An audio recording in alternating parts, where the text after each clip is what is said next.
La consommation effrénée nous aveugle et nous rend sourds à tous les appels au respect de la nature.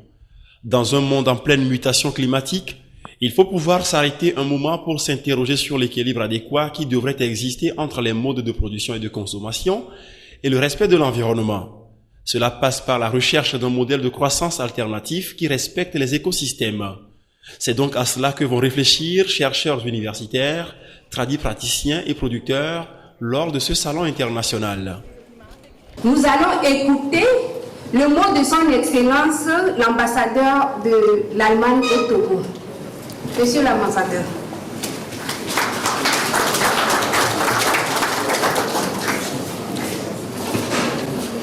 Excellences, Monsieur le ministre, Monsieur le directeur général des COA, Messieurs les professeurs scientifiques et chercheurs venus de différents coins du monde,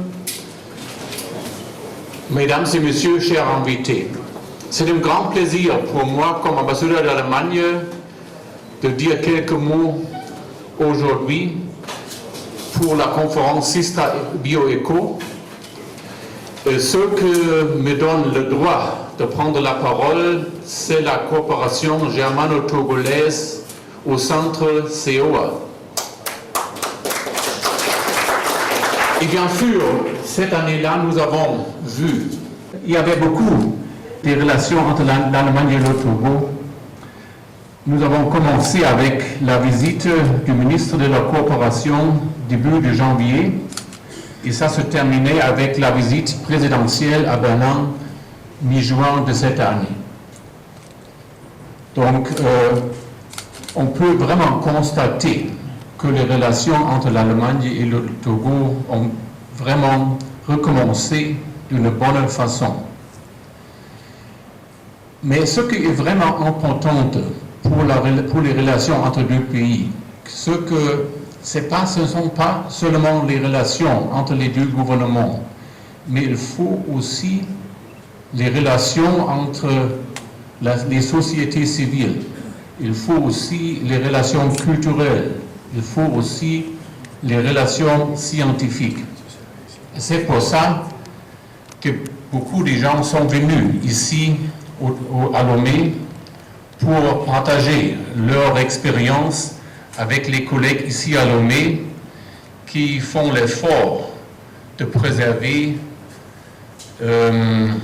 les traditions avec les plantes médicinales. Et cet échange de vues que vous êtes en train de faire cette semaine, je crois, ça c'est vraiment important pour valoriser ce que le peuple a toujours connu. Et de cette façon-là, on fait aussi un peu de synergie entre le secteur scientifique dans les universités et les producteurs de ces plantes-là dans le champ. Donc, travaux vraiment importants que vous faites cette semaine et je souhaite une bonne semaine pour vous tous. Merci beaucoup.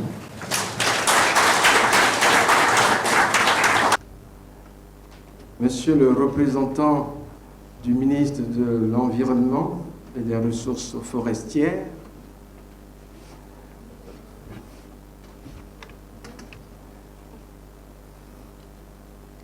Messieurs les représentants du corps diplomatique, Mesdames et Messieurs, Monsieur le directeur de la recherche nationale, Monsieur le directeur du COA, Monsieur le directeur du Centre international des expositions de Togo 2000, Mesdames et Messieurs les professeurs du Sistra, chers doyens, enseignants, chercheurs, vénérés chefs traditionnels, honorables invités, Mesdames et Messieurs, c'est un grand honneur que de prendre la parole devant vous tous ici réunis. Cette cérémonie solennelle d'ouverture regroupe deux manifestations organisées sous le thème de la contribution scientifique à l'innovation et à la promotion du modèle de croissance bioéconomique.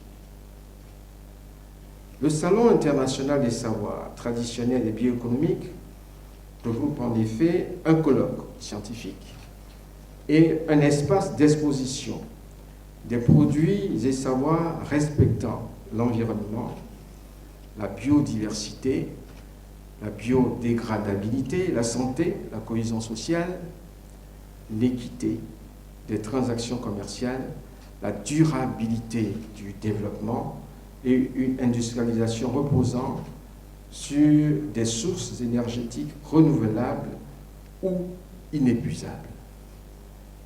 C'est le présent et l'avenir de l'humanité qui sont au cœur de vos préoccupations, mesdames et messieurs.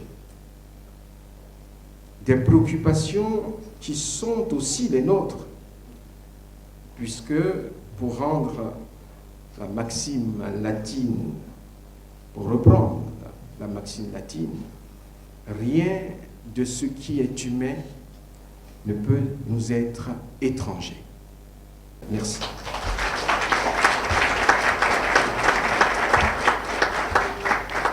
Un défi majeur qui, pour être relevé, impose à tous les acteurs, à quelque niveau que ce soit, de conjuguer leurs efforts.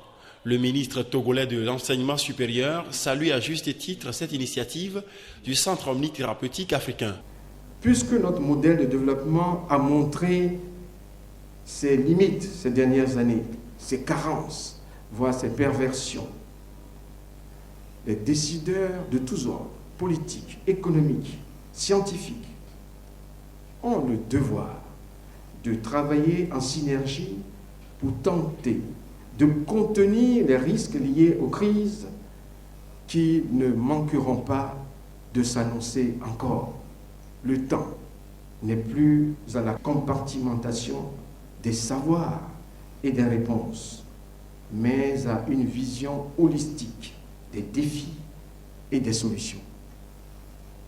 Je me réjouis que le Centre omnithérapeutique africain œuvre dans cette dynamique. Le Salon international des savoirs traditionnels et bioéconomiques se positionne aujourd'hui comme un carrefour de la tradition et de la modernité, où connaissances écologiques, technologiques, socioculturelles et sanitaires s'imbriquent pour l'innovation et l'invention d'un modèle de croissance économique et industrielle.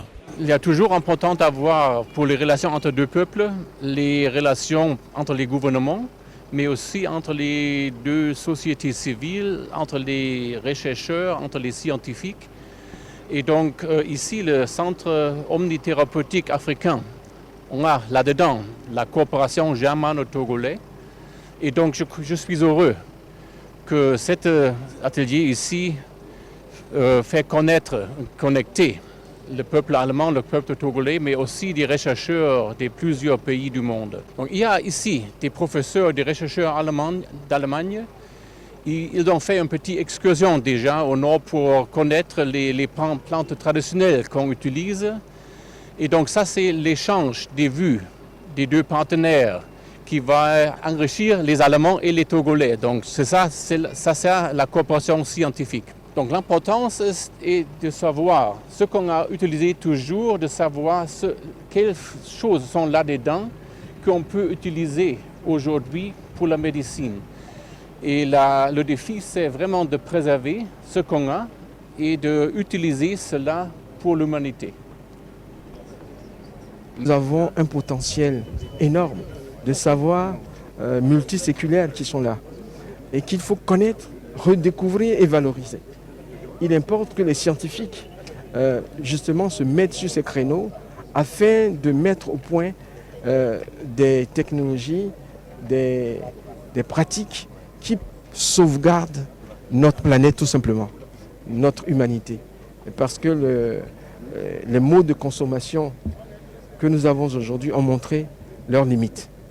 Et donc ce colloque, au-delà de la modestie, de la mobilisation, tout ce que vous voyez, porte sur un thème au cœur de l'actualité. Le développement durable dans toute sa diversité, c'est fondamental. Si vous prenez le cas de la médecine, par exemple, nous avons des savoirs qu'il faut sauvegarder, valoriser, à l'instar de ce qui se fait en Asie, en Inde, etc. Cela ne peut se faire que si nos scientifiques se mettent ensemble avec les détenteurs de ces savoirs traditionnels pour les mettre en valeur. Vous voyez bien, si je ne prends que l'aspect de la médecine, par exemple.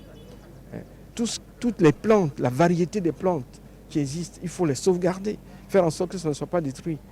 Parce qu'il s'agit là d'une richesse immense. Vous voyez bien. Voilà, ça c'est ce que certains ont voulu faire croire. Et il ne reste que les humains que nous sommes, par nos pratiques, nous avons déstabilisé pas mal ce que vous appelez l'ordre normal de l'évolution. Nos façons de faire ont influé négativement justement sur l'évolution de la nature tout simplement, qui reproduit en faisant disparaître, mais il n'y a pas de disparition.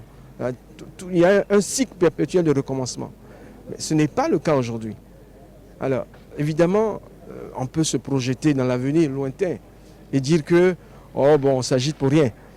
Mais il y a des phénomènes significatifs que nous voyons aujourd'hui qui montrent bien que nous devons faire attention. On ne peut pas continuer comme si, bon, ça n'a pas d'effet. Non, ce n'est pas vrai. Et si, par l'évolution de nos savoirs, justement, de l'intelligence scientifique, nous arrivons à comprendre un tant soit peu, on est dans l'infiniment petit et l'infiniment grand, un tant soit peu les bouleversements et les maîtriser, c'est toujours mieux.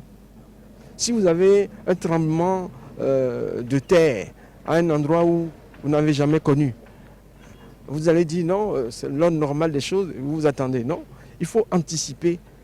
Et la science, c'est savoir pour prévoir et agir. Et il s'agit d'un défi planétaire. Tous les pays, les grands de ce monde, sur le plan économique, devront forcément réviser les standards du modèle économique actuel. Évidemment, si ces grands pays-là se lancent dans une révision, même si ça touche des intérêts importants, c'est plus facile pour tout le monde. L'Afrique est concernée, mais pas que l'Afrique. Ça, c'est clair. Mais nous sommes aussi, au regard de certains phénomènes, ceux qui subissons le plus. Si nous parlons, par exemple, des changements climatiques, c'est nous qui sommes les premières victimes. Vous voyez bien. Donc, nous ne pouvons pas rester les bras croisés. Les scientifiques agitent et sonnent l'alarme, mais il faut que les décideurs économiques, les politiques et tous les autres s'y mettent pour que, tout doucement, on renverse la vapeur. Merci beaucoup. Au cours de cette semaine, nous allons réfléchir de manière à ce qu'on revisite les inventions et qu'on puisse promouvoir toutes les technologies simples et intelligentes qui permettent de préserver notre planète.